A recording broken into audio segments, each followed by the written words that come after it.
Tuhan, kami bersyukur Tuhan menghantar kami dari waktu ke waktu menikmati kelimpahan kebaikan Tuhan. Kami hanya hidup dari belas kasihan Tuhan hari demi hari. Kami hanya hidup dari firman Tuhan hari demi hari. Dan tiba saatnya pada hari Tuhan kami mau merenungkan isi hati Tuhan. Tuhan berkata-katalah kepada kami. Kiranya Roh Kudus menguasai kami detik demi detik, menit demi menit. Kami berjalan sesuai dengan yang Tuhan mau. Tolonglah hamba-Mu ya Tuhan, supaya sinkron sepenuhnya dengan kemauan Roh Kudus. Dan tolong setiap kami, supaya kami menghormati hati Tuhan yang disampaikan kepada kami. Dalam nama Tuhan Yesus kami berdoa. Amin. Silakan duduk. Saudara sekalian, Fanny Crosby yang menulis ribuan lagu, dari kecil dia sudah buta, dan saudara sekalian yang mengagumkan bagi saya, bukan hanya dia menulis kurang lebih 8.000 atau 9.000 lagu, tetapi Fanny Crosby menghafal paling sedikit 10 kitab Alkitab, seluruh pasal titik koma, dari Kejadian pertama ayat pertama sampai Ulangan terakhir ayat terakhir. Dari Injil Lukas, Injil Matius pasal pertama ayat pertama sampai Injil Yohanes pasal terakhir ayat terakhir.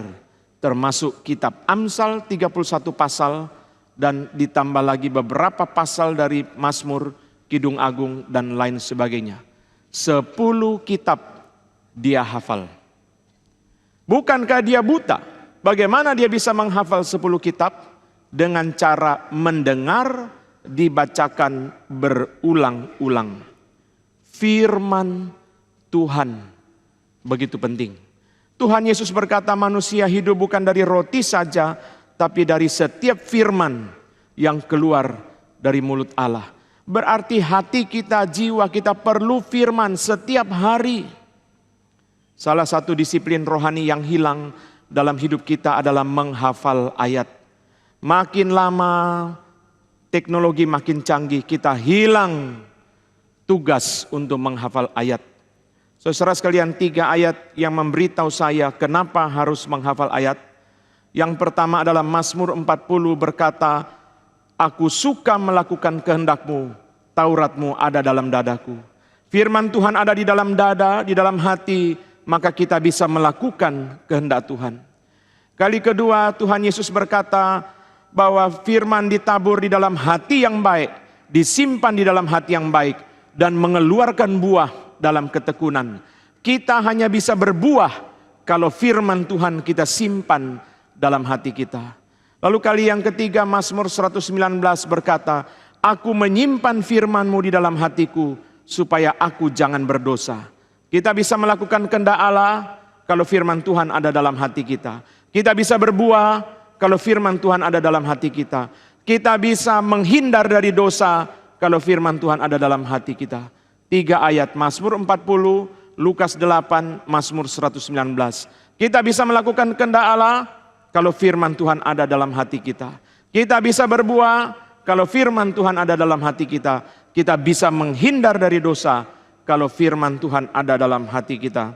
Karena itu pagi ini saya akan mulai dengan menghafal 2 ayat.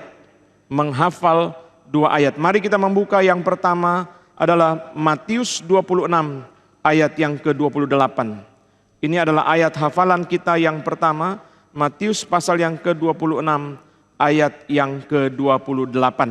Mari kita baca 2 kali. Kali ketiga kita mulai hafal.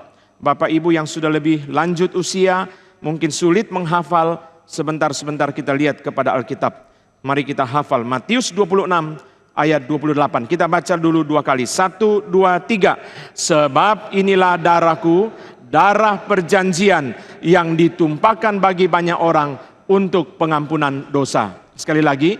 Sebab inilah darahku, darah perjanjian yang ditumpahkan bagi banyak orang untuk pengampunan dosa. Menghafal ayat mesti dipotong. Dipotong dalam pikiran kita. Sebab inilah darahku, darah perjanjian yang ditumpahkan bagi banyak orang untuk pengampunan dosa. Kalau dipotong bagi 3, saudara mudah menghafalnya. Mari kita coba ya. Kita coba sekali lagi sambil mulai menghafal. 1, 2, 3. Sebab inilah darahku, darah perjanjian yang ditumpahkan bagi banyak orang untuk pengampunan dosa.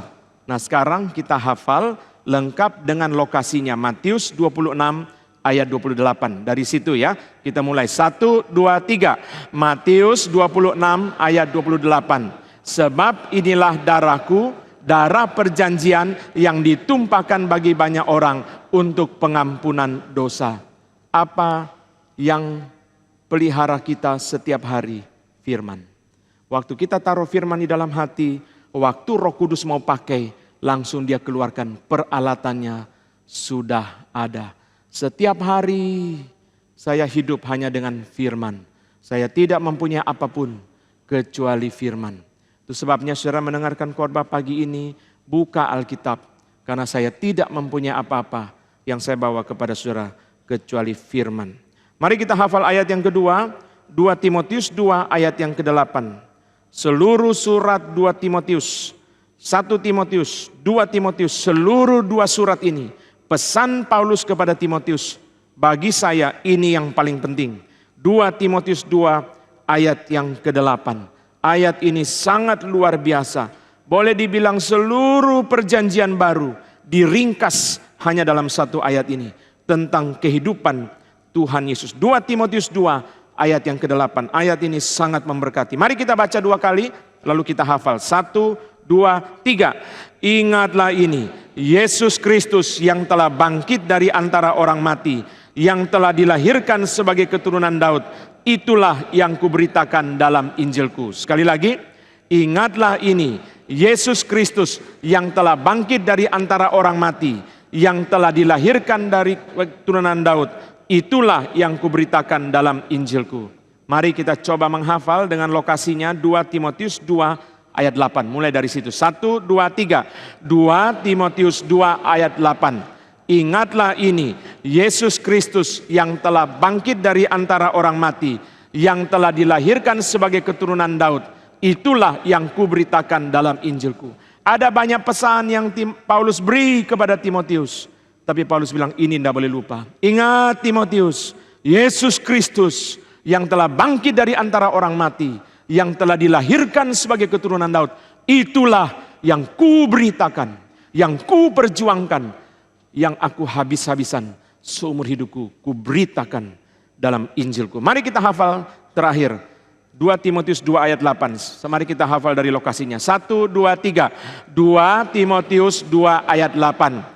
Ingatlah ini, Yesus Kristus yang telah bangkit dari antara orang mati, yang telah dilahirkan sebagai keturunan Daud, itulah yang kuberitakan dalam Injilku.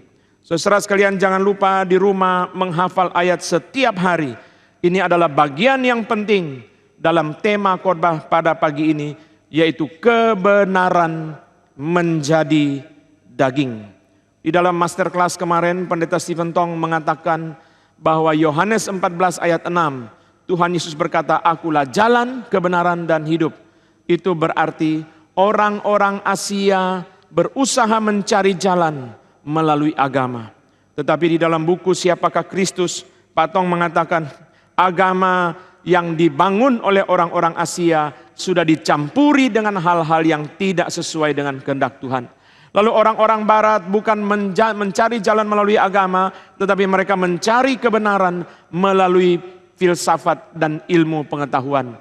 Tetapi Pak Tong mengatakan orang-orang barat membangun pengetahuan, akhirnya mereka membangun teknologi hasil dari pengetahuan yang digunakan untuk membunuh manusia di dalam 2 kali perang dunia di dalam awal abad 20. Saudara sekalian, yang paling parah, Pak Tong berkata di dalam buku Siapakah Kristus, semua pendiri agama berakhir di kuburan. Semua filsuf berakhir di kuburan. Semua ilmuwan berakhir di kuburan. Tidak ada satupun yang bangkit. Itu sebabnya kalimat ini sangat besar, tetapi kita hanya berfokus kepada satu aspek dari kalimat ini, yaitu Tuhan Yesus sebagai kebenaran yang menjadi daging. Pak Tong berkata dalam buku Siapakah Kristus, ini pertama kali dalam sejarah satu pribadi menggabungkan diri dengan kebenaran. Ini istimewa, kata Pak Tong. Sebelum dan sesudah Yesus, tidak pernah ada seorang pun yang berani mengatakan dirinya kebenaran. Bagian yang pertama, saudara sekalian, adalah kebenaran menjadi daging. Tuhan Yesus adalah kebenaran itu sendiri, Yohanes 14 ayat 6. Tetapi kebenaran itu menjadi daging.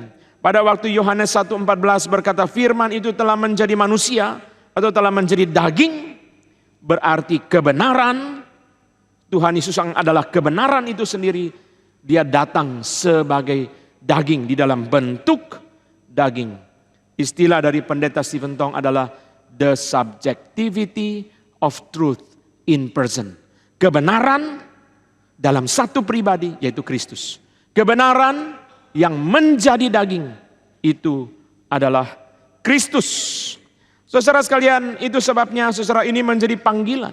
Pada waktu kita membaca Yohanes 1 ayat 14, firman menjadi manusia, kita harus mengerti itu sebagai satu panggilan bagi saudara dan saya untuk menghidupi kebenaran. Kebenaran menjadi daging, inkarnasi Kristus.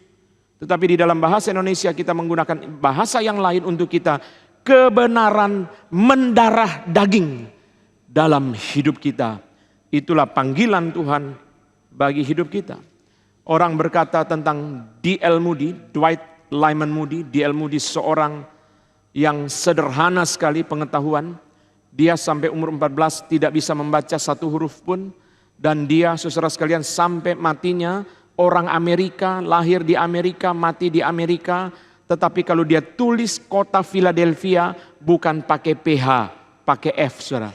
Kenapa? Dia tidak mengerti spelling yang benar. Kasihan sekali. Tapi khotbah dia begitu berkuasa. Roh Kudus mengurapi dia. Begitu luar biasa. Sehingga selama dia melayani, sebelum ada pesawat, sebelum ada televisi, selama dia melayani 100 juta orang yang dimenangkan, yang mendengarkan khotbah dia selama berpuluh-puluh tahun itu. Hamba Tuhan yang begitu besar kuasanya. Saudara sekalian, satu kesaksian yang sangat menggerakkan saya adalah dia diundang dari Amerika pergi untuk berkhotbah di Inggris. Seperti kita tahu semua, D.L. Moody setiap kali berkhotbah KKR selalu ada orang nyanyi namanya Ira Sankey, pemain musik, pemimpin pujiannya, saudara. Lalu dia menerima surat yang dikirim berbulan-bulan dari Inggris pergi ke Amerika. Lalu saudara dia naik kapal yang mahalnya luar biasa. Saudara mau tahu bayangan mahalnya kapal zaman itu? Saya memberi satu contoh, saudara langsung mengerti. Titanic first class uang sekarang hampir 1,3 M tiket satu orang. Titanic first class uang sekarang hampir 1,3, 90.000 US. Hampir 1, berapa saudara? 4 atau 5 miliar satu orang, mahal. Lalu saudara D.L. Moody dan Ira Sankey sudah sampai di Inggris untuk berkhotbah. Dia bawa surat undangan, pergi mencari orang yang mengundang dia, ketemu pendeta-pendeta, tanya, orang ini mengundang kami KKR, di mana lokasi KKR? Orang tepok jidat berkata, waduh Bapak enggak tahu, yang undang Bapak sudah meninggal dunia. Loh, kalau begitu ada KKR? Enggak ada, yang undang sudah meninggal, enggak ada yang tanggung jawab, enggak ada yang urus. Lalu dia begitu sedih, Tuhan, uang sudah dipakai begitu banyak untuk naik kapal dari Amerika sampai ke Inggris. Tuhan kasihani. Lalu dia mulai bikin persekutuan doa bersama dengan Ira Sankey. 2 orang berdoa dan siapa yang mereka kenal mereka ajak. Dari 2 orang yang berdoa sampai berapa minggu kemudian yang ikut berdoa menjadi 20.000.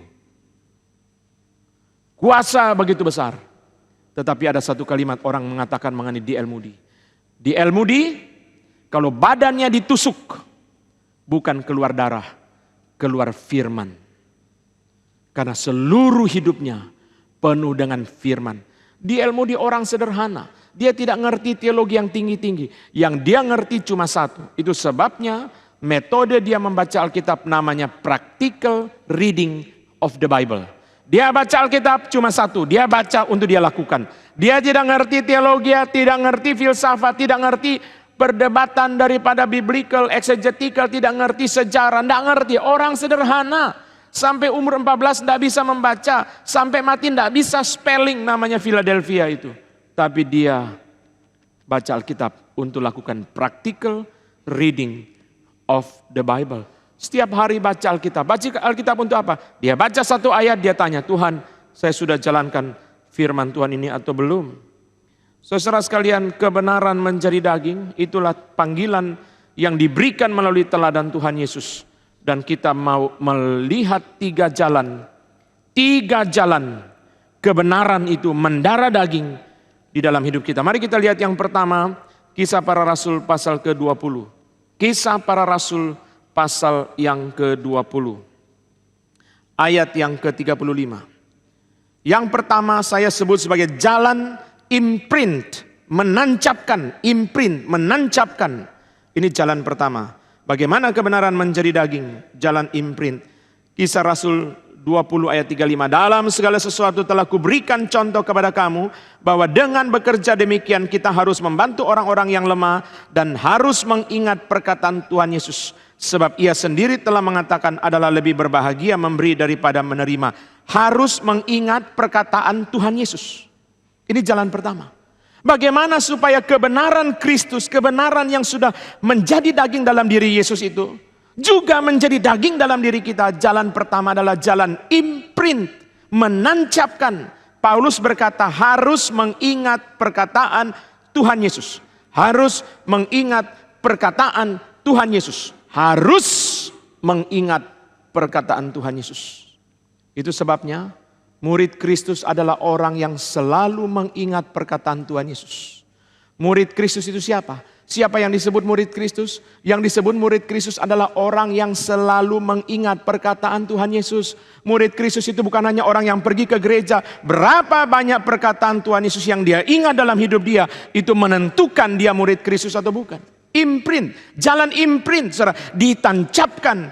Perkataan Tuhan Yesus itu ditancapkan di dalam hati kita. Paulus berkata harus mengingat perkataan Tuhan Yesus. Murid Kristus adalah orang yang selalu mengingat perkataan Tuhan Yesus. Hamba Kristus adalah orang yang selalu mentaati perkataan Tuhan Yesus. Hamba Kristus adalah orang yang selalu mentaati perkataan Tuhan Yesus. Perkataan Tuhan Yesus begitu banyak di dalam Alkitab. Apakah sudah ditancapkan, sudah imprint, jalan imprint, sudah ditancapkan di dalam hati kita? Saya beri satu contoh perkataan Tuhan Yesus. Tetapi aku berkata kepadamu, setiap orang yang memandang perempuan serta menginginkannya, sudah berzina dengan dia di dalam hatinya. Aku berkata kepadamu, setiap orang yang memandang perempuan serta menginginkannya, sudah berzina dengan dia di dalam hatinya. Terjemahan masa kini. Tetapi sekarang aku berkata kepadamu, barang siapa memandang seorang wanita dengan nafsu birahi, orang itu sudah berzina dengan wanita itu di dalam hatinya. Masa kini. Tetapi sekarang aku berkata kepadamu, barang siapa memandang seorang wanita dengan nafsu birahi, orang itu sudah berzina dengan wanita itu di dalam hatinya. Terjemahan lama. Aku ini berkata kepadamu, bahwa tiap-tiap orang yang memandang seorang perempuan serta bergerak syahwatnya, sudahlah ia berzina dengan dia di dalam hatinya. Aku ini berkata kepadamu, tetapi tiap-tiap orang yang memandang seorang perempuan serta bergerak syahwatnya, sudahlah ia berzina dengan dia di dalam hatinya. Perkataan Yesus itu imprint di dalam hati kita, ditanamkan. Yang disebut dengan murid Kristus itu, saudara, bukan simbol Kristen, bukan aktivitas Kristen, saudara, bukan berhenti hanya sampai di situ. Perkataan Tuhan Yesus itu imprint, ditancapkan, saudara, ditanamkan di dalam hati kita atau tidak. Itu namanya murid Kristus. Paulus berkata harus mengingat perkataan Tuhan Yesus, harus senantiasa mengingat perkataan Tuhan Yesus. Itu sebabnya saya mulai khotbah ini dengan menghafal ayat, saudara. Harus menghafal ayat. Harus menghafal ayat, saudara. Harus menghafal ayat. Sekalipun ayat Alkitab sudah ada di HP kita, tetap harus menghafal ayat. Jalan yang kedua adalah jalan imajinasi. Bagaimana kebenaran menjadi daging dalam hidup kita? Jalan yang kedua adalah jalan imajinasi. Jalan yang pertama, jalan imprint. Perkataan Yesus itu ditanamkan di dalam hati kita. Jalan yang kedua adalah jalan imajinasi. J.C. Riley Dalam buku dia yang saudara bisa beli di Momentum, aspek-aspek kekudusan, J.C. Riley menjelaskan kekudusan praktis. Kekudusan praktis itu begini, saudara. Dia berkata orang Kristen harus selalu bertanya, kalau Tuhan Yesus ada sekarang, apa yang dia katakan dan apa yang dia lakukan. Kalau Tuhan Yesus ada di sini sekarang, apa yang dia katakan dan apa yang dia lakukan. Seorang ibu datang kepada pendeta, seorang pendeta, lalu tanya, Pak Pendeta, waktu saya hamil, suami saya tidur dengan pembantu. Setelah itu, pembantunya melahirkan anak, dia pergi dengan seorang janda. Sudah sekian tahun tidak pernah menggubris saya dengan anak saya dalam segala penderitaan. Sekarang dia balik lagi. Dia telepon saya, dia beritahu saya dia stroke, minta untuk diurus. Sudah rongsokan baru mau balik lagi. Menurut Pak Pendeta bagaimana? Pendetanya diam saja. Tidak berapa lama dia jawab ibu itu, Ibu, kalau Tuhan Yesus ada di sini, kira-kira apa yang dia katakan? Ibu itu dengan berat mengatakan, saya tahu Tuhan akan suruh saya mengampuni dia. Tidak mudah bahkan bisa menerima kembali, tetapi mengampuni harus. Apa yang Yesus katakan? Kalau dia ada di sini, apa yang dia katakan? Kalau Yesus ada di sini, apa yang dia lakukan? Itu adalah jalan imajinasi. Jalan kebenaran menjadi daging, jalan yang pertama adalah jalan imprint, jalan yang kedua adalah jalan imajinasi, jalan yang ketiga adalah jalan imitasi. Bagaimana kebenaran menjadi daging? Yohanes berkata, barang siapa mengatakan bahwa ia berada di dalam Kristus, ia wajib hidup sama seperti Kristus telah hidup. Rasul Yohanes berkata, barang siapa mengaku dia berada dalam Yesus, dia wajib hidup sama seperti Kristus telah hidup. Tetapi Ruben Tori, teman baik dari D.L. Moody, mengatakan hal yang sederhana. Jangan menyebut dirimu murid Kristus kalau kamu tidak banyak berdoa, sebab Yesus banyak berdoa. Jangan menyebut dirimu murid Kristus kalau kamu tidak banyak berdoa, sebab Yesus banyak berdoa, kata Ruben Tori. Jangan menyebut dirimu murid Kristus kalau kamu tidak banyak berdoa, sebab Yesus banyak berdoa. Itu sebabnya salah satu tugas kita adalah untuk berdoa. Berdoa. Warta gereja ini, saudara sekalian, kalau saudara doa dari atas sampai bawah 1 jam, ini bawa pulang, saudara doa. Tuhan, kami doakan persekutuan remaja. Tuhan tolong supaya anak-anak remaja mempersembahkan hatinya kepada Tuhan. Tuhan tolong ada pasangan ini dan ini akan menikah. Tuhan tolong supaya mereka menjadi pasangan yang mengasihi Tuhan. Saudara doa, Tuhan, kelas katekisasi angkatan 73 akan mulai. Tuhan tolong supaya betul-betul mereka menjadi murid. Satu persatu saudara doakan sampai persembahan. Terakhir, Pak, masih ada di bawah sekretariat. Tuhan, kami berdoa bagi yang kerja di sekretariat. Kalau kami perlu, kami cari mereka. Tapi selama kami jadi jemaat, belum pernah mendoakan mereka.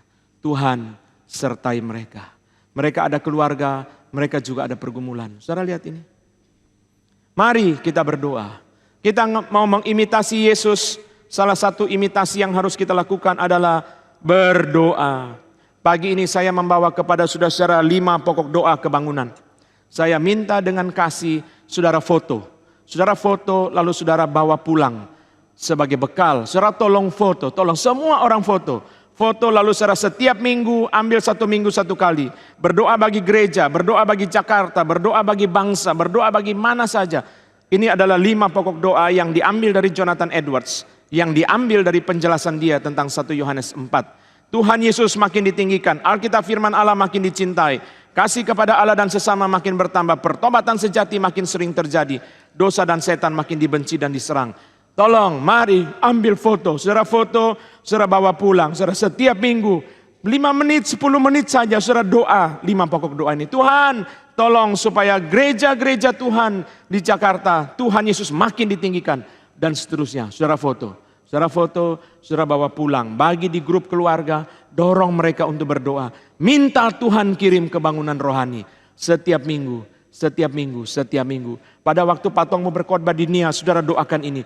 Tuhan, akhir bulan Patong akan kapin di Nias. Tuhan, biarlah di dalam kapin Yesus makin ditinggikan. Tuhan, tolong orang-orang Nias, firman Allah makin dicintai. Dan seterusnya, saudara bawa. 5 ini, saudara doakan anak remaja, doakan keluarga saudara, doakan anak-anak saudara di luar negeri, doakan cucu saudara. Setiap minggu ambil waktu minimal 1 kali. Setiap minggu doa, 5 pokok doa ini saudara. Saya mendorong saudara, mari dengan kasih saya ajak saudara. Saudara yang belum foto, saudara foto. Saudara foto, saudara bawa pulang. Saudara mengatakan ini tidak penting buat saya.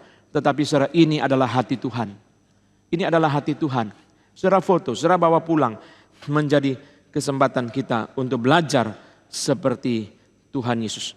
Saudara sekalian, 3 jalan kebenaran menjadi daging. Yang pertama jalan imprint, yang kedua jalan imajinasi, yang ketiga adalah jalan imitasi, yaitu masuk ke dalam hati kita.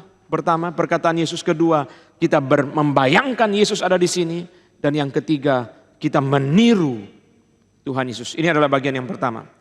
Bagian yang kedua, saudara sekalian, di dalam Kristus kita lihat kebenaran itu diseimbangkan atau digabungkan dengan kasih. Mari kita membuka Yohanes pasal yang ke-8.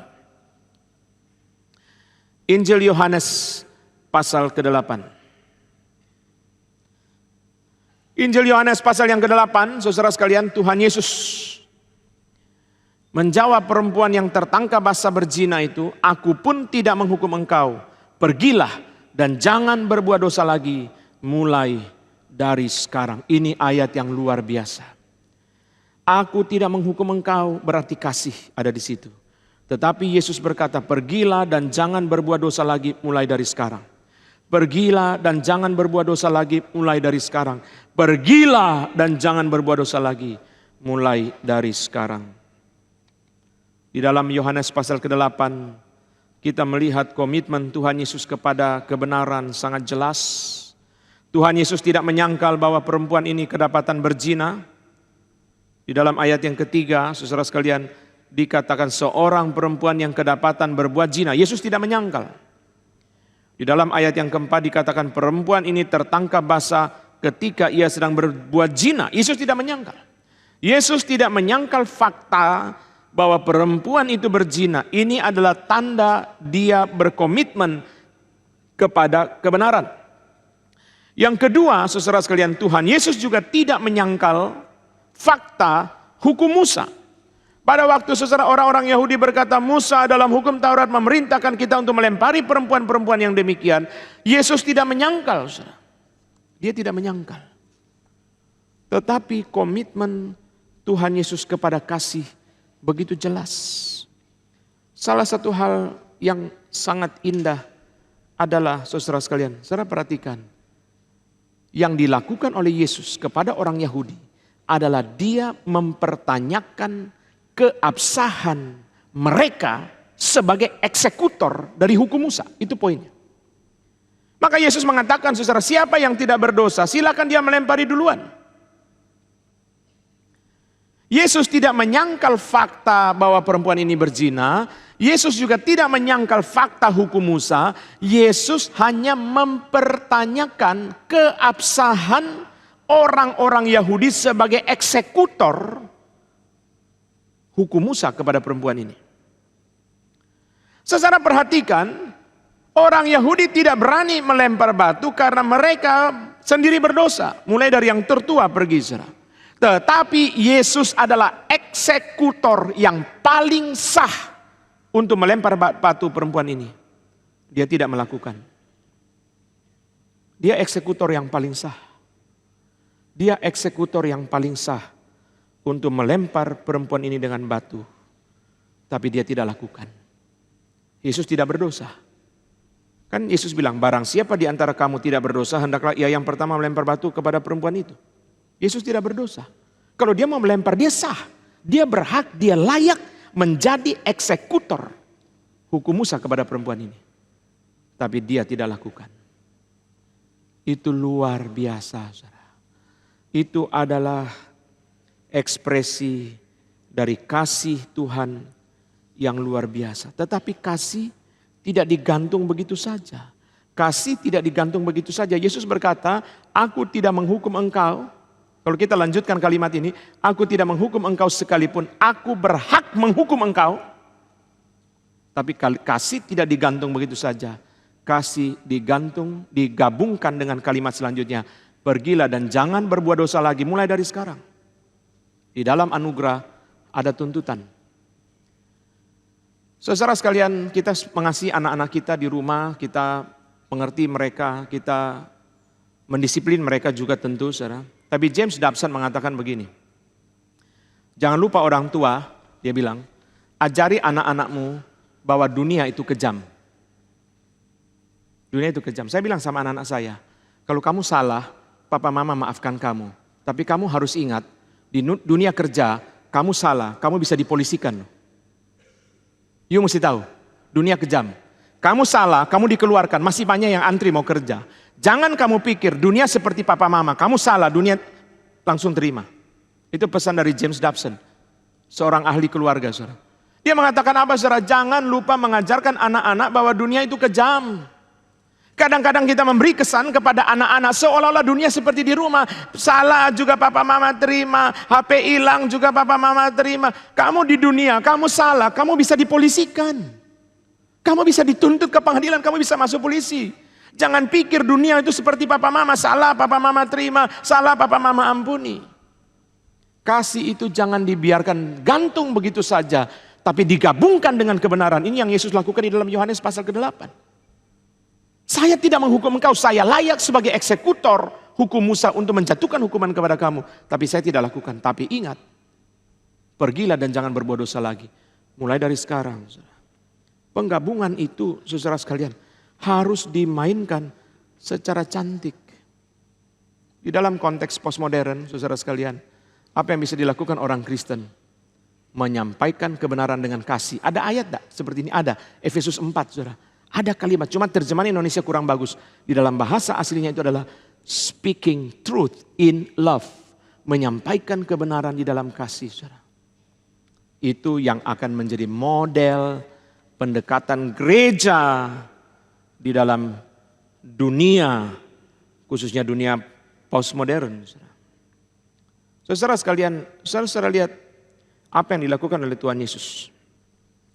Saya memberikan beberapa contoh yang dilakukan oleh Tuhan Yesus, saudara. Speech act. Waktu orang kusta itu, saudara, dalam Lukas 5, itu bagian selanjutnya yang kita baca tadi. Saudara, Yesus mengulurkan tangannya, menjamah orang itu. Lalu Yesus berkata, aku mau jadilah engkau tahir. Itu di dalam teori linguistik namanya speech act. Tindakan dalam bentuk ucapan. Tindakan dalam bentuk ucapan. Misalnya gubernur mengatakan, saya dengan ini meresmikan gedung ini. Nah, itu namanya speech act. Tindakan tetapi bentuknya adalah ucapan. Saudara. Dalam ucapan itu, saudara, Yesus menyembuhkan orang kusta itu, saudara. Itu saudara apa, saudara? Itu tindakan kasih. Speech act, saudara, dalam kalimat, saudara. Kalimat yang membawa kasih kepada orang kusta itu. Maka saudara, kebenaran itu saudara di dalam diri Yesus, kebenaran itu saudara digabungkan dengan kasih. Bisa dibedakan, tidak bisa dipisahkan saudara, tetapi menjadi kekuatan yang sangat powerful saudara. Jama, lalu Yesus berkata apa? Jadilah engkau tahir, speech act saudara. Waktu Yesus berkata jadilah engkau tahir, orang itu langsung sembuh saudara. Itu speech act. Tindakan dalam bentuk saudara ujaran. Itu tindakan, saudara, tindakan menyembuhkan. Tetapi tindakan menyembuhkan itu di dalam bentuk kalimat saudara. Yang disampaikan kepada orang itu. Itu artinya apa, saudara? Kasih bukan hanya di dalam kata-kata, tapi kata-kata yang ada tindakan. Ini sudah tinggi sekali levelnya, saudara. Biasanya kita kan bikin dikotomi ya. Kalau orang mencintai itu jangan cuma ngomong, tetapi juga tindakan, saudara. Tapi Yesus bikin kasih di dalam bentuk tindakan, tapi tindakannya adalah bentuknya kalimat, saudara. Speech act, saudara. Itu tinggi sekali. Itu tinggi sekali. Aku mau jadilah engkau tahir. Waktu dia ngomong itu langsung sembuh, saudara. Itu kalimat, saudara. Itu omongan. Tapi omongan, saudara, yang merupakan satu tindakan untuk menyatakan kasih kepada orang kusta itu. Itu luar biasa. Sekarang kita lihat contoh yang lain, saudara. waktu Petrus menyangkal Tuhan Yesus. Waktu Petrus menyangkal Tuhan Yesus, Yesus dengar enggak? Yesus dengar. Kok tahu Yesus dengar? Karena Lukas berkata, berpalinglah Yesus. Berarti Yesus lagi menghadap ke sini, Petrus menyangkal di belakang. Berpalinglah Yesus lalu memandang Petrus. Yesus enggak ngomong apapun. Namanya voiceless preaching. Khotbah tanpa suara. Yesus tidak bicara satu kalimat pun, dia hanya memandang kepada Petrus. Lalu Petrus langsung bertobat. Tidak ngomong apapun, saudara, hanya diam saja. Itu sebabnya saudara, kadang-kadang saya lebih suka diam dan berdoa daripada terus kita berbicara, saudara. Makin berbicara, makin tidak memberi dampak. Kadang-kadang kita harus diam dan bertindak. Kadang-kadang kita harus diam dan berdoa. Makin berbicara, makin tidak memberi dampak, saudara. Yesus hanya lihat Petrus yang sudah pernah berjanji dengan berapi-api, aku sampai mati ikut engkau.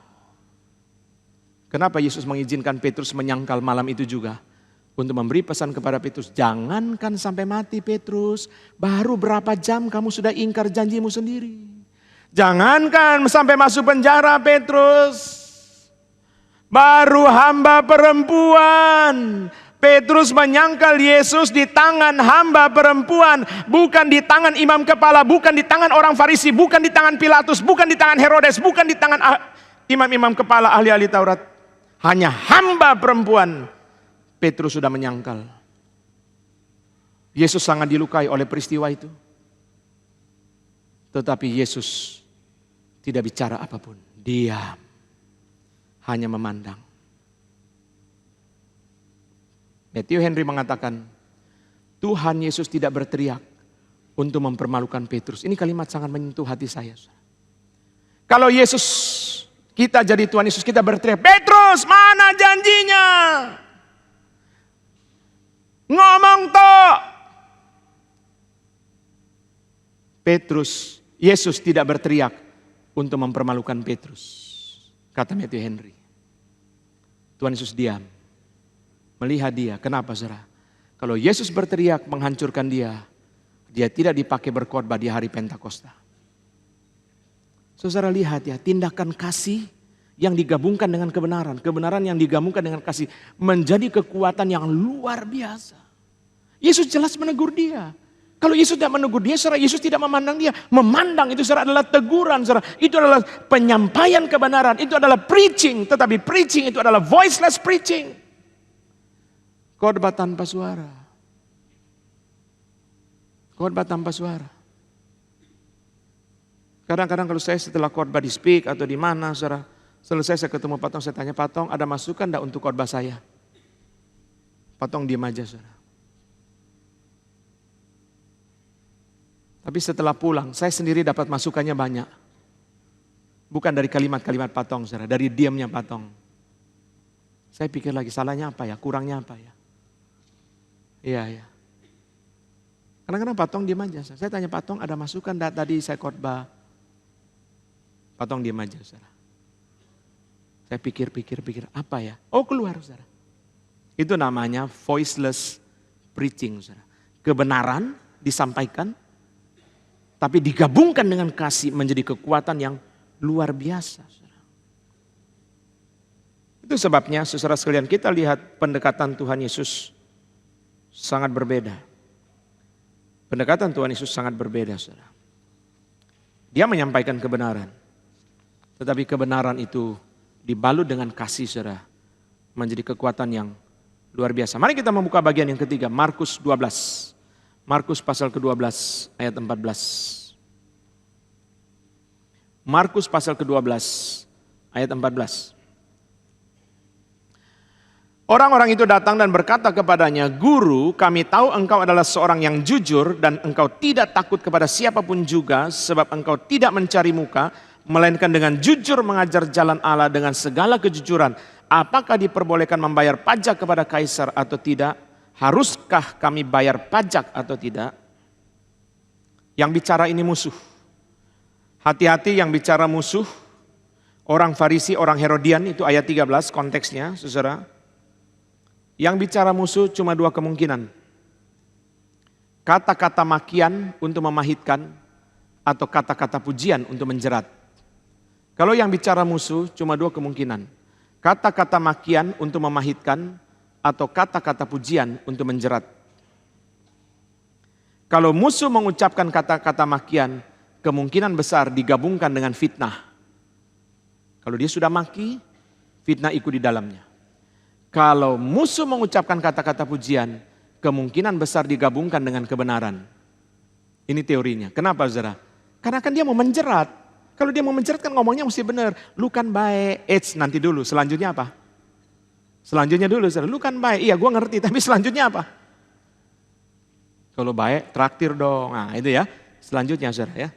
Jadi saudara lihat, saudara. Musuh hanya dua kemungkinan bicara. Kata-kata pahit, kata-kata makian untuk memahitkan, kata-kata pujian untuk menjerat. Kalau musuh mengucapkan kata-kata makian, kemungkinan besar dicampur dengan fitnah. Kalau musuh mengucapkan kata-kata pujian, kemungkinan besar dicampur dengan kebenaran. Saudara sudah tahu jeratan ini, saya tidak usah jelaskan. Kalau Yesus jujur, jawab dong jujur, boleh bayar pajak enggak? Kalau Yesus bilang boleh bayar pajak kepada Kaisar, dia lawan orang Yahudi. Kalau Yesus bilang enggak boleh bayar pajak kepada Kaisar, dia lawan orang Romawi. Itu aja. Kita enggak bahas konteksnya, kita mau fokus ke ayat yang ke-14. Engkau adalah seorang yang jujur. Itu bahasa Yunaninya pakai istilah aletheia, berkaitan dengan aletheia, kebenaran. Engkau adalah seorang yang benar. Benar. NIV menerjemahkannya secara menjadi you are a man of integrity. Engkau adalah manusia yang berintegritas. Apa sih integritas itu? Integritas itu apa sih? Integritas itu secara menyatu. Maka integritas itu secara, apa itu integritas? Hidup suci, jujur, gak korupsi, bukan. Integritas itu lawannya disintegrasi. Satu wilayah disintegrasi, dia pisah dengan induknya, itu namanya disintegrasi. Integritas itu menyatu. Menyatu hati dengan mulut, hati dengan tindakan, mulut dengan tindakan, keyakinan dengan pemikiran dan sebagainya. Man of integrity. You are a man of integrity, itu apa saudara? Karena Tuhan Yesus itu basic hatinya kebenaran. Basic hatinya. Istilah basic hati ini saya ambil dari mana? Istilah basic hati ini saya ambil dari Efesus 3 dan Kolose 2. Di dalam Efesus 3 dan Kolose 2, Paulus memakai dua metafora. Satu metafora bangunan, satu metafora pohon. Berakar di dalam dia. Berdasar di dalam dia, dibangun di atas dia. Itu metafora pohon, metafora bangunan. Dua-duanya bicara mengenai invisible, hal yang invisible, fondasi atau akar. Pohon itu akarnya tidak kelihatan, bangunan itu fondasinya nggak kelihatan. Di situ saya menemukan satu prinsip namanya basic hati. Efesus 3 dan Kolose 2 bicara mengenai basic hati. Basic hatimu apa? Basic hati, itu yang paling penting. Jangan lihat behavior. Kalau lihat behaviornya, saudara ini orang dunia. Saudara anak kecil itu taat sama papanya, selalu taat, mendadak taat. Lalu amanya, omanya, ya, opungnya tanya, kenapa kok kamu sekarang taat banget sama papa mama? Dia bisikin sama omanya, oma soalnya mobil remote-nya belum datang. Iya makanya dia taat terus. Saudara. Jangan lihat behavior, basic hatimu apa. Itu sebabnya Ted Tripp itu menulis buku, saudara. Shepherding Child's Heart. Bukan shepherding child's behavior. Bukan menggembalakan perilaku anak, saudara. Tetapi shepherding child hatinya. Hatimu apa? Basic hatimu apa? Tuhan Yesus berkata, saudara, dari hati timbul segala pikiran jahat. Man of integrity itu, saudara, dari hatinya timbul segala pikiran benar. Basic hatinya. Yesus itu saudara basic hatinya kebenaran. Contoh yang paling gampang aja saudara ya. Kalau basic hatinya uang. Saudara lihat. Warren Buffett gitu ya. Dia bilang saudara, kalau saudara beli saham, besok pagi lihat pasar saham, itu tandanya you beli saham tidak benar. Kalau you beli saham benar, you tidur 10 tahun, pasar saham tutup 10 tahun pun you tenang-tenang aja. Kalau you beli saham, lalu besok pagi you lihat pasar saham, itu berarti you beli sahamnya nggak benar. Nah itu ya, saudara lebih ngerti dari saya. Masa saya khotbahin begini kepada saudara ya. Saudara mesti ngajari saya, Pak Anton saham itu begini-begini. Saudara kan lebih ngerti saudara. Saudara poinnya apa saudara? Lalu saudara tanya sama dia. Warren Buffett itu saudara tanya sama dia. Saudara, apa yang dia kejar paling pertama? Bukan uang, yang dia kejar paling pertama reputasi. Reputasi, semua itu reputasi. Reputasi you sebagai investor, reputasi perusahaan yang you beli, reputasi itu paling penting. Reputasi integritas itu paling penting. Itu paling penting. Saya setiap kali kalau ngomong saham, saya selalu disclaimer ya. Saudara jangan lupa, saya tidak pernah membeli saham. Tidak pernah tahu urusan saham. Jadi kenapa bicara saham? Karena you main saham. Kalau jemaat main bola, saya bicara bola, saudara ya. Ya kan, mau bicara Piala Dunia? Boleh saudara, kita ganti korbannya ya, sisanya Piala Dunia. Mau saudara, Prancis lawan Maroko, analisisnya? Jangan saudara ya. Jangan saudara, nanti saya ditegur sama Patong saudara. Saudara sekalian, jadi saudara lihat ya, basic hatinya itu apa? Kebenaran. Bukan basic hatinya uang. Basic hatinya itu kebenaran. Itu namanya man of integrity. Saudara. Itu sebabnya saudara ketika orang-orang Yahudi meskipun mereka mengucapkan dengan motivasi yang tidak jujur. Tetapi apa yang mereka sampaikan itu memang jujur benar. Basic hatinya itu Tuhan Yesus. Basic hatinya. Saudara. Maka saudara lihat kalimat selanjutnya dia bilang. Yesus tidak takut kepada siapapun juga. Bahasa aslinya lebih tepat diterjemahkan do not care about anyone's opinion. Tidak peduli opini orang. Tidak peduli opini orang. Yang dia pikirkan adalah bagaimana setia kepada kebenaran. Kalimat selanjutnya dibilang lagi saudara, tidak mencari muka. Itu bahasa Inggrisnya, bahasa Yunaninya lebih tepat diterjemahkan you are not partial to anyone. Saudara.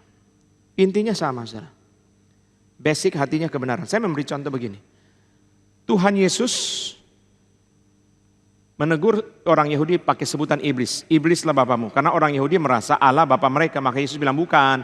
Iblislah bapamu. Tapi Yesus ngomong kepada orang Yahudi, iblis bapamu. Ini musuh. Yesus ngomong kepada Petrus 2 kali. Pakai kata iblis. Nyala iblis. Lalu kali kedua Yesus bilang, Simon, Simon, iblis menuntut untuk menampi engkau 2 kali. Musuh dia sebut iblis, orang dekat juga disebut iblis. Karena basic hatinya kebenaran. Tapi saudara lihat ya, kita balik ke poin kedua tadi. Basic hati kebenaran itu digabungkan dengan kasih. Kalau orang Yahudi menangkap bahwa di dalam penyampaian kebenaran dari Yesus itu adalah kasih motivasinya, maka mereka berterima kasih. You jangan pikir bahwa Tuhan itu Allah itu bapamu, iblis bapamu. Harusnya mereka bertobat. Saudara. Ketika Yesus berkata, Simon, Simon, iblis menuntut untuk menampi engkau. Harusnya Petrus jadi rendah hati. Oh ya Tuhan, terima kasih Tuhan. Tolong saya.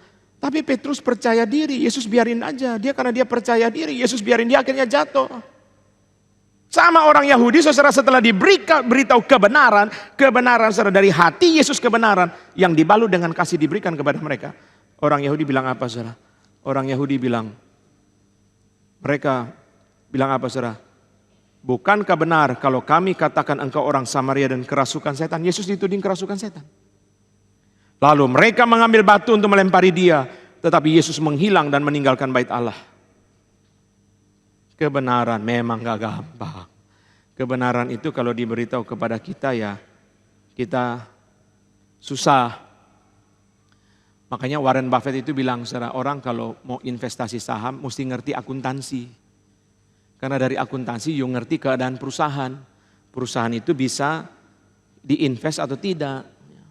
Kalau perusahaan itu saudara akuntansi saya juga nggak ngerti, saudara lebih ngerti dari saya ya saudara. Tapi itu poinnya betul saudara, you mesti ngerti kebenaran. Sama seperti kesehatan, saya juga nggak ngerti saudara. Kita manusia ini nggak mau kebenaran. Kalau dikasih tahu kebenaran Petrus nolak. Orang Farisi, orang Yahudi jadi marah.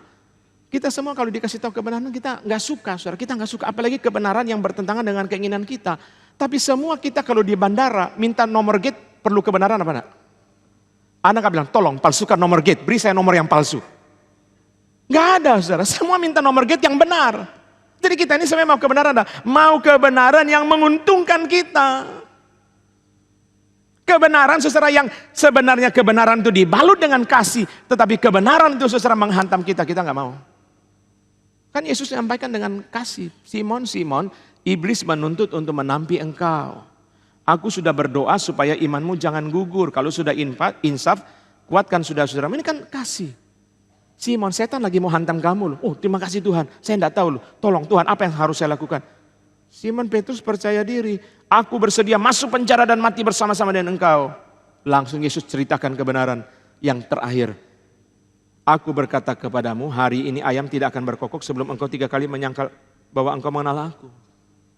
Memang ya, semua orang mau terima kebenaran itu gak gampang, saudara, benefit. Kemarin di Instagram itu ada satu konten yang sangat menyentuh hati.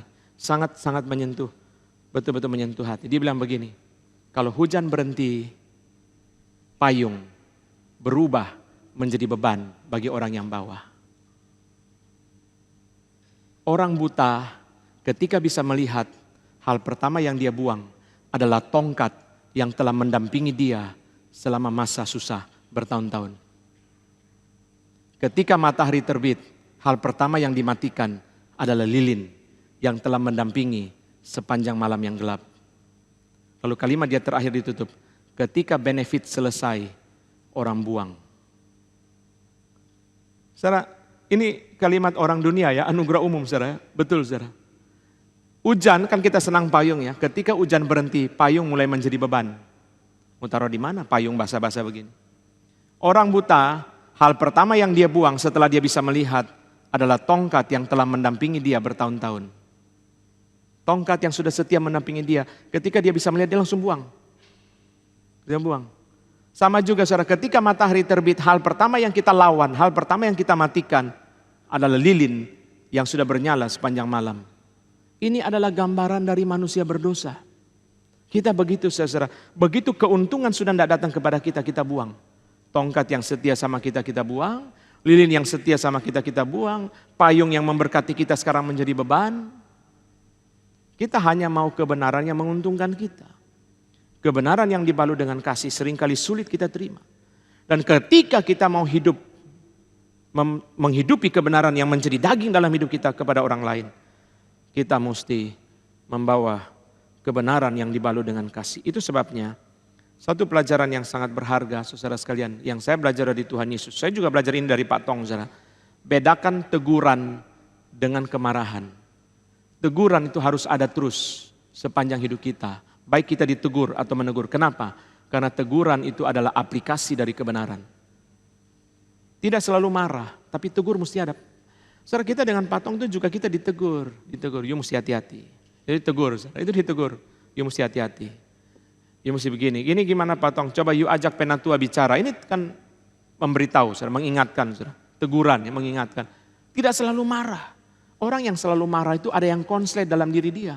Apapun dia marah, saudara. Bedakan marah dengan teguran. Saudara lihat Yesus, ada juga marah, ada teguran. Saudara. Marah itu ketika kebenaran sudah dilanggar begitu rupa, maka kebenaran harus disampaikan dengan keras. Itu namanya kemarahan. Tapi kalau teguran tidak ada dalam hidup kita, baik menegur atau ditegur, itu tandanya hidup yang asing dari kebenaran. Kebenaran mesti ada. Karena kebenaran mesti ada berarti menegur, ditegur. Itu mesti ada. Saudara. Kita menegur orang lain, anak kita, karyawan atau pasangan kita, atau kita ditegur, saudara. Ditegur itu, orang tidak marah, orang memberitahu. Orang memberitahu, itu adalah hal yang baik, saudara. Saudara, tentu panggilan bagi kita untuk berkomitmen kepada kebenaran itu sampai kepada titik yang paling keras. Mari kita membaca 2 ayat di bagian yang terakhir ini. Pertama, Amsal 23 ayat 23, ini ayat yang luar biasa.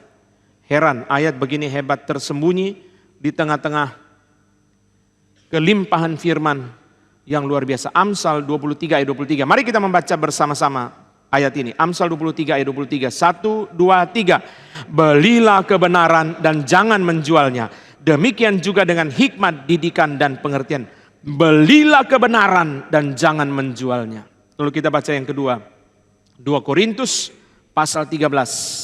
2 Korintus pasal yang ke-13. Ayat yang ke-8. Mari kita baca sama-sama. 2 Korintus 13 ayat yang ke-8. 1, 2, 3. Karena kami tidak dapat berbuat apa-apa melawan kebenaran. yang dapat kami perbuat ialah untuk kebenaran. Belilah kebenaran.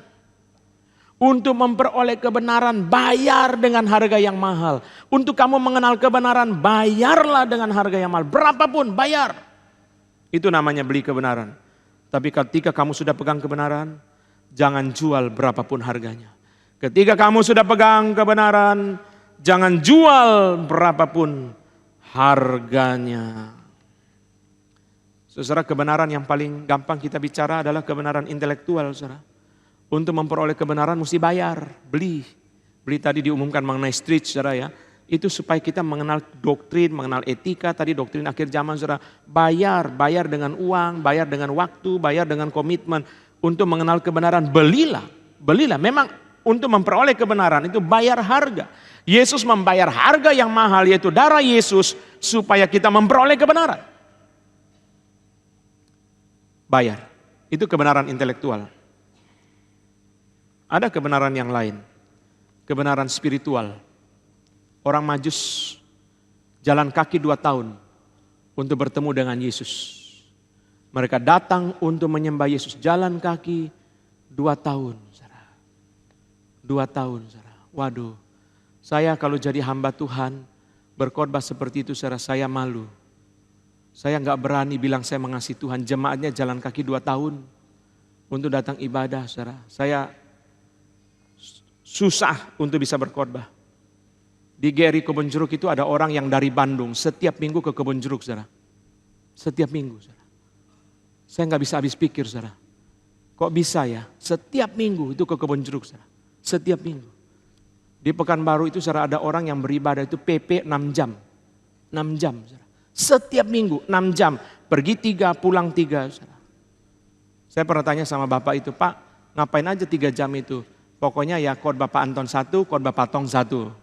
Ya pergi, nanti pulang khotbah Pak Anton 1. Bapak udah dengar khotbah di jalan, 4 khotbah. Terus ke PRI lagi tambah 1 lagi 5 hari itu, Pak. Iya, kalau enggak mau ngapain di mobil? 6 jam, saudara. Waduh. Saudara, kita jadi hamba Tuhan, berani mengatakan kita mengasihi Tuhan. Dia berkorban begitu rupa untuk dengar firman Tuhan. Kita mau telat, enggak berani, saudara. Mau telat sungkan, jemaatnya aja begitu jauh perjalanan, saudara. Begitu jauh, waduh. Saya pernah naik taksi, ada supir taksi diantar ke RMC ini, saudara, supir taksi bilang, oh saya tahu Pak, saya pernah antar penumpang ke sini. Dari mana Pak? Saya bawa dari sini. Dari mana bawa kemana? Saya bawa orang ibadah di sini dari Serang, Pak. Dari Serang, saudara. Setiap minggu ibadah di RMCI, luar biasa, saudara. Luar biasa. Tapi biasanya orang yang jauh-jauh itu tepat waktu. Yang telat-telat itu biasanya Sunter, Kemayoran, Senen, Pasar Baru, saudara. Itu nanti saudara Patong sudah 10 menit khotbah baru dia muncul, saudara ya. Baru dia muncul, saudara. Biasanya. Tapi yang dari Serang, kebaktian 9.30, 8.30 udah nyampe, saudara. Tadi saya datang 8.30, ada orang udah masuk, saudara. Ini bukan kebaktian 1 nih, ini kebaktian 2 nih, saudara. Mungkin dari jauh. Saudara sekalian, belilah kebenaran. Kebenaran intelektual, kita mesti belajar, membayar harga, membayar uang. Kebenaran spiritual. Saudara sekalian, kebenaran eksperiensial, ini yang mahal, saudara. Contohnya apa, saudara? Untuk mengerti apa artinya merendahkan diri, Tuhan mengizinkan Petrus jatuh dalam dosa tadi. Mahal. Untuk mengerti apa artinya merendahkan diri, Tuhan mengizinkan Daud jatuh dalam dosa. Kebenaran eksperiensial itu mahal. Mahal, saudara. Saudara, Tuhan Yesus tidak membayar harga untuk memperoleh kebenaran karena dia udah kebenaran itu sendiri. Tapi Tuhan Yesus membayar harga untuk mempertahankan kebenaran. Tidak mau jual kebenaran itu, dia bayar harga yang mahal untuk mempertahankan kebenaran itu. Saudara sekalian, contohnya bagaimana? Contohnya seorang pria yang sudah mengenal ajaran yang benar, dia tertarik kepada seorang wanita, tetapi setelah dia bicara baru tahu wanita ini pengikut saksi Yehova. Karena itu demi kebenaran, dia bilang sama wanita ini, saya kasih tahu kamu yang benar, mau enggak? Dia bilang enggak mau. Kalau enggak mau, maka kita berhenti sampai di sini. Demi kebenaran, dia rela kehilangan gadis yang ajarannya tidak benar. Itu contohnya. Jangan jual kebenaran berapapun mahalnya. Belilah kebenaran berapapun mahalnya, tetapi sesudah pegang kebenaran, jangan jual. Saya memberi contoh yang lain. Richard Wurmbrand yang mendirikan Voice of Martyr. Richard Wurmbrand, seseorang keturunan Yahudi di Rumania. Bukan orang Kristen, dia adalah ateis, Marxis, komunis. Tahun 38, saudara sekalian, ada seorang tua, orang Jerman tua, tinggal di pegunungan Rumania, pegunungan yang sepi. Dia punya beban yang sangat besar untuk menginjili orang Yahudi. Lalu di atas gunung yang sepi itu dia berdoa, Tuhan kirimlah orang Yahudi ke sini untuk saya injili. Richard Wurmbrand dan istrinya pergi ke desa karena dokter memberitahu mereka, untuk penyakit pernapasan kamu harus pergi ke gunung yang udaranya sejuk. Lalu saudara sampai di atas gunung itu bertemu dengan orang Jerman itu, orang Jerman menginjili dia dan dia percaya kepada Tuhan Yesus. Dari sebelumnya ateis. Tahun 44 Rusia menduduki Rumania dan menjadikan Rumania sebagai negara komunis. Tahun 45 pemerintah komunis Rumania mengumpulkan semua pendeta di depan konferensi 4.000 orang. Meminta semua pemimpin gereja menyatakan komitmen setia kepada pemerintah komunis. Satu persatu ketua sinode, satu persatu pendeta penting naik ke atas panggung dan sampaikan kesetiaan kepada pemerintah komunis. Sampai giliran Richard Wurmbrand, dia naik ke atas, dia mengatakan dua kalimat. Pertama, saya tidak mungkin setia kepada yang lain kecuali Yesus. Kedua, saya harus sampaikan kebenaran. Komunisme tidak sesuai dengan Alkitab. Suatu pagi dia pergi ke gereja untuk berkhotbah, dia ditangkap, saudara dimasukkan ke dalam penjara isolasi selama 14 tahun. Makanan dia setiap hari garam 2-3 kilo tanpa air, saudara. Saudara sekalian, dia disiksa, istrinya juga ditangkap, dimasukkan ke dalam penjara dan disiksa. Anaknya masih kecil terlantar, saudara sekalian. Salah satu penyiksaan yang paling berat ini di dalam versi film. Coba dikasih lihat fotonya, saudara. Dia diikat, lalu telapak kakinya dipukuli dengan pipa sampai hancur, saudara. Seumur hidup dia tidak bisa berjalan dengan baik, saudara. Dia akhirnya bebas karena Rumania perlu uang sehingga mereka jual narapidana kepada negara-negara bebas. Dia dijual dengan harga $10.000 waktu itu dan akhirnya dia pindah ke Inggris dan terakhir dia pergi ke Amerika. Selama di dalam penjara dia berkhotbah 350 khotbah dan yang ajaib seluruh khotbah itu dia ingat waktu dia keluar. Selama di dalam penjara dia diisolasi di dalam penjara bawah tanah dan tidak bisa berkomunikasi dengan narapidana lain kecuali mengetok kode Morse di tembok. Dia ketok kode Morse untuk bicara dengan narapidana yang lain. Meskipun penderitaannya sangat luar biasa, tetapi dia tetap setia sampai akhir. Belilah kebenaran berapapun mahalnya sampai kamu peroleh kebenaran. Pertama-tama Yesus yang membayar dengan darahnya untuk kita mengenal kebenaran. Setelah itu kita dipanggil untuk berjuang pegang kebenaran, berjuang mengenal kebenaran. Baik melalui pelajaran, baik melalui pembelajaran hidup kita, baik melalui pengalaman hidup kita, kita belajar. Belajar. Ada kalimat di internet mengatakan, di sekolah kita belajar, lalu ujian. Di dalam kehidupan kita mengalami ujian, lalu belajar. Di sekolah kita belajar, lalu ikut ujian. Dalam kehidupan kita mengalami ujian, lalu kita belajar.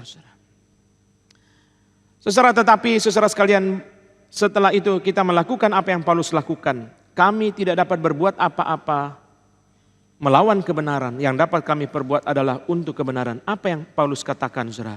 Seluruh energi, di dalam bahasa Yunani itu ada kata dunamis di situ, saudara. Seluruh tenaga dikerahkan untuk kebenaran.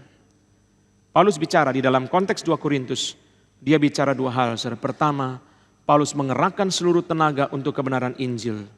Yang kedua, saudara, More Harris mengatakan, Paulus mengerahkan seluruh tenaga untuk membimbing jemaat Korintus kepada kebenaran.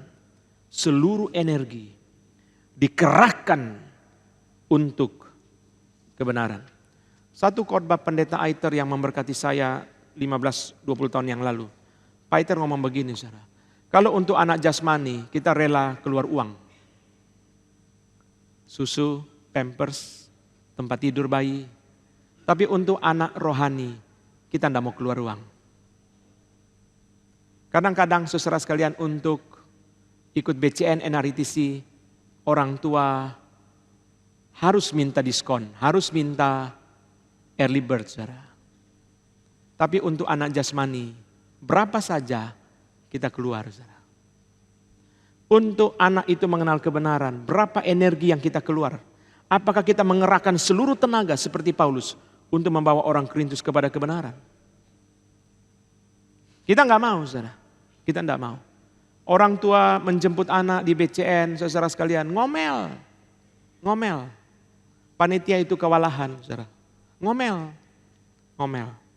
Padahal anak itu, saudara sekalian, mendengar firman untuk hidup dia. Saya bawa anak-anak saya pergi ke Disneyland Tokyo, saudara sekalian. Itu ngantrinya mampus, saudara. Tapi yang ngantri ribuan, saudara, ribuan. Itu kita masuk satu permainan, saudara, 2 jam, saudara. Ini, saudara, masuk surga lebih gampang dari permainan, saudara. Tapi ribuan. Ya, kita mengerahkan seluruh tenaga untuk kebenaran, untuk membimbing anak-anak kepada kebenaran seperti Paulus. Paulus berkata, seluruh tenaga aku kerahkan untuk kebenaran. Saya tidak bisa melawan kebenaran. Yang bisa saya lakukan adalah kerahkan seluruh tenaga untuk kebenaran. Tidak mudah, saudara. Untuk anak jasmani, kita mau bayar harga. Tapi untuk anak rohani, seringkali kita kurang bayar harga. Mari kita bangkit berdiri. Penatua Johan Silitonga akan maju ke depan untuk memimpin kita di dalam doa, meresponi firman Tuhan. Mari kita bangkit berdiri. Saya undang Penatua Johan Silitonga untuk maju ke depan, memimpin kita di dalam meresponi firman Tuhan pada pagi hari ini. Puji dan syukur ya Tuhan, atas kebenaran firman Tuhan yang sangat melimpah pada pagi hari ini. Ajarlah kami ya Tuhan, untuk kami juga terus dituntun oleh kebenaran firman itu. Dan juga ajarlah kami juga, untuk kami mau menghafal, belajar, dan juga melakukan kebenaran firman itu dalam hidup kami hari demi hari. Terima kasih ya Tuhan, untuk semua nasihat teguran yang Tuhan sudah berikan melalui pendeta Anton. Biarlah kami juga boleh belajar dan juga dirubah, dididik, serta dibekali oleh kebenaran firman yang sejati. Dalam nama Tuhan Yesus, kami sudah berdoa dan mengucap syukur. Amin. Amin.